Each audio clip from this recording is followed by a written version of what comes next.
Well, good morning, everybody, and welcome to another Saturday edition of our daily devotion. It is the 2nd of January, 2021, the second day of the year already.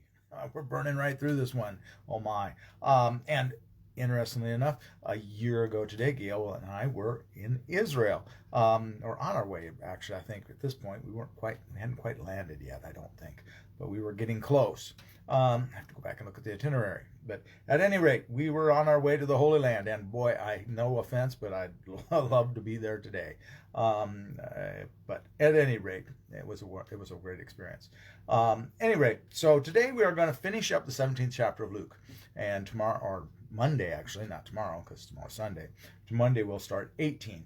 But we've been talking here about the end times. Jesus has been talking about the end times, and it has to do with judgment. Remember, we've got to remember all of that. The coming kingdom, and there is an element of judgment there. But do please always remember that judgment and condemnation are not equivalent. Judgment comes before condemnation or grace. So let's always remember that. So let's look at Luke 17, verses 26 to 37 today. Like I said, we're going to end chapter 17. Just as it was in the days of Noah, so too it will be in the days of the Son of Man. They were eating and drinking and marrying and being given in marriage until the day Noah entered the ark, and the flood came and destroyed all of them. Likewise, just as it was in the days of Lot, they were eating and drinking, buying and selling, planting and building. But on the day that Lot left Sodom, it rained fire and sulfur from heaven and destroyed all of them. It will be like that on the day that the Son of Man is revealed. On that day, anyone on the housetop who has belongings in the house must not come down to take them away. And likewise, anyone in the field must not turn back. Remember Lot's wife. Those who try to make their life secure will lose it, but those who lose their life will keep it. I tell you, on that night there will be two in one bed. One will be taken and the other left. There will be two women grinding meal together. One will be taken and the other left. Then they asked him, "Where, Lord?" He said to them, "Where the corpse is, there the vultures will gather." We don't know when the end time's coming is at all. And Jesus has said that earlier in this chapter in verses 21 and 20 and 21. You know, that they'll be saying, "It's over here, it's over there." You won't miss it when it does come, but we don't know when it's coming. Now, it's a safe assessment to say, or safe guesstimate to say that most everyone, if not all, that are listening to me talk today will not see the second coming. We will have our time of judgment prior to the second coming. But that day of judgment is coming, whether it's in the second coming or whether it's our individual time when we leave this mortal coil and we shuffle on off and we stand before the Lord. Doesn't matter. That judgment is coming. The question is, are we condemned or are we extended grace? That's the question. Are we going to live our life in a life of giving grace so that we might receive grace? Are we going to live a life of trying to do good? We will always fall short, folks, and that's where the grace comes in. But are we going to do our absolute best to live each day like God's coming today at 3 o'clock this afternoon? We need to live our life that way. We need to think of that. Get up in the morning and say, God's coming at 3 today.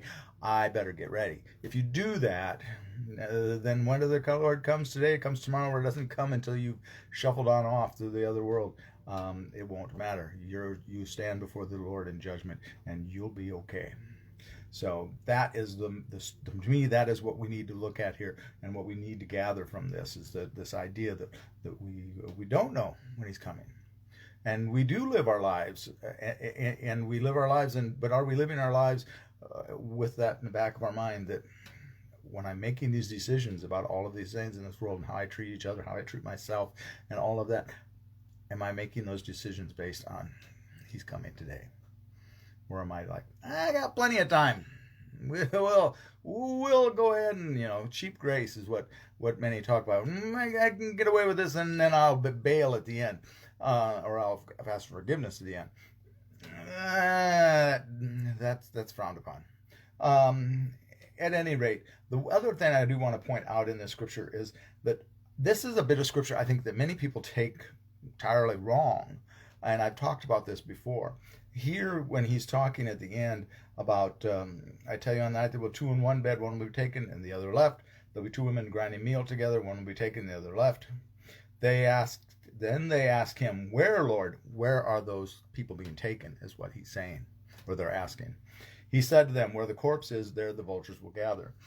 So the question, I think I just interrupted, I'm not sure how much we lost because I was reading, but it's about the being taken and being left.